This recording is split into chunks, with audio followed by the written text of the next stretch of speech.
Hey guys, this is the final chapter in the old hi-fi implementation saga. And so, having upgraded all the other links in the chain, the weakest link was the turntable, so here's a new turntable. This is a Pro-Ject RPM 5 carbon, it's called. And by all accounts gets fairly decent reviews. Out of the box it comes with lots of bits. So the platter is separate obviously from the plinth underneath.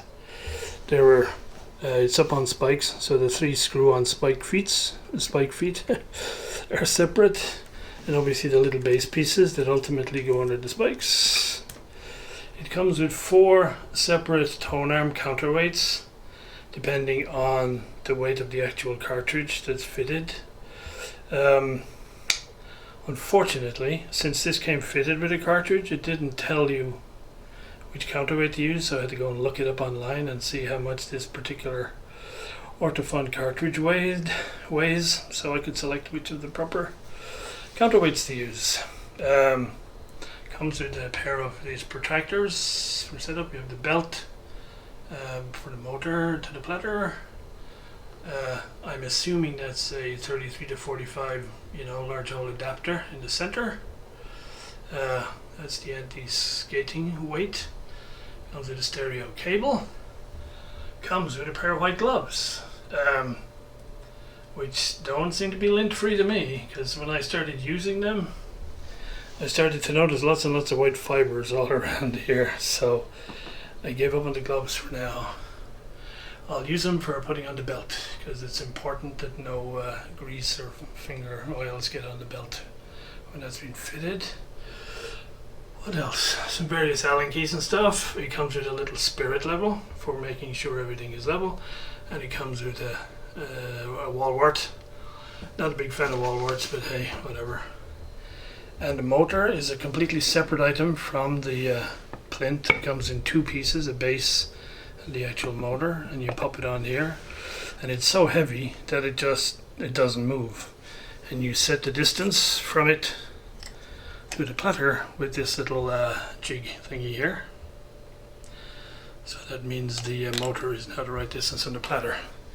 It comes with a felt cover on the platter, but it actually says in the instructions they recommend not using a felt cover. See if I can find what it says here. We recommend using the record player without a mat on the platter, but they give you one anyway. And this is for the clamp for holding your records on so they don't slip at all. And the odd piece that I can't figure out at all is this little guy here, and I have no idea what this is, but it came in a separate bag. So I thought I'd get it out of the box down here and just lay everything out so I'd get to know the whole thing. It came fitted with this Ortofon Quintet Red moving coil cartridge, and ostensibly, according to the documentation, everything is set up at the factory, so all I have to do is set up the tone arm counterweight, and we should basically be good to go. So I will install this upstairs with the rest of the hi-fi and report back in a bit. The only real challenge I had with setting up the deck, the turntable, was the stylus downforce pressure, and the problem is related to the counterweights.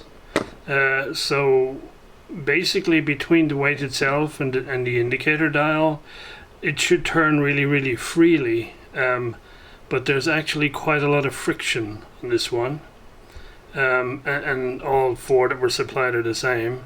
However, the counterweight itself turns quite relatively friction free when you put it on the back of the tone arm. So when you adjust this guy so that it's exactly balanced, and then you want to rotate this to 0 it, so you then know how much to move it forward, it's pretty much nigh on impossible to do, because you have to hold this fairly well before you can move this. You invariably move it on the tone arm, and so your 0 is lost. So hence the electronic gauge that I got for the stylus pressure has come in very handy, because I did my best with this, and for the cartridge that's fitted it said you need like a downforce of something like 2.3 grams, and so I thought I had it set to that, and when I measured it with the gauge it was something like 1.1 or something. So that was probably the only hassle with it. The only other, if you like, I guess, characteristic of it is the tone arm being made of carbon fiber is just light as a feather, and and one is used to have a certain weight in the tone arm, and you don't have it with this turntable. You just have to be a little bit careful you don't chuck it around too much. So I think I've nearly got all the little attachments and accessories and things that the serious audiophile needs to have, at least some of them anyway. So I got myself this little static, the Zero Stat, which is basically just a little ion generator that you can zap the records and it neutralizes all the static, which seems to work. Obviously the old traditional carbon brush, also the traditional sponge thingy. This is the stylus downforce gauge. So you basically let the stylus drop onto this point in the center, and this will tell you how many grams of downforce you have on the stylus. This turned out to be very handy. So we have that, and last but not least, we have the stylus cleaner. Sorry, brain had a little restart there, which is basically like a polymer type compound that you just let the stylus drop into for a second and then take it out again, and the dust will stick to the polymer, and you can clean your stylus without having to rub it with a brush or anything. Once I sort out my vinyl cleaning strategy for good, I probably won't be needing to use these guys very much, but at least I have them. So one last little gadget I got that we'll probably get to at some point is another moving coil cartridge. The one that's fitted is a low output. This is a high output, so I'll experiment with this guy later. But you see, when you pay big bucks for this stuff, they put them in nice pretty little packages for you. So I probably can't open this with one hand. Now let me get this open, I'll get back here.